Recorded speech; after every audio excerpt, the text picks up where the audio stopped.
हाँ सांग मैंने देखिपे आम पाक आस मॉडल फेस्किनो जार कि आम लक सेट चेंज करवा। तो आपण मैंने जानते ये गाड़ी लक सेट खोलने बहुत ही टेंशन थाए।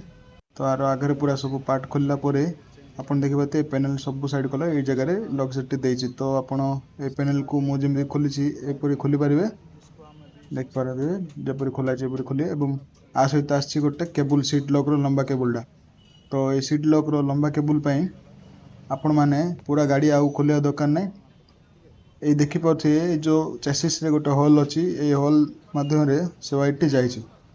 तो ये साइड रे जाइए व्हाइटा पूरा ये चेसिस रो होल रे बाहर आसी। तो पछर यहाँ सीट लक पाखे खोली पारे एटा देखिए जब केबुलटा ये चेसिस फ्रेम भितर ही आसी।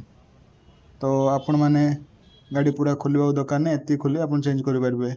जेहेतु ये लक सेट रे केबुल व्हाइट न दौर तो आम चेंज करवा भावुलु।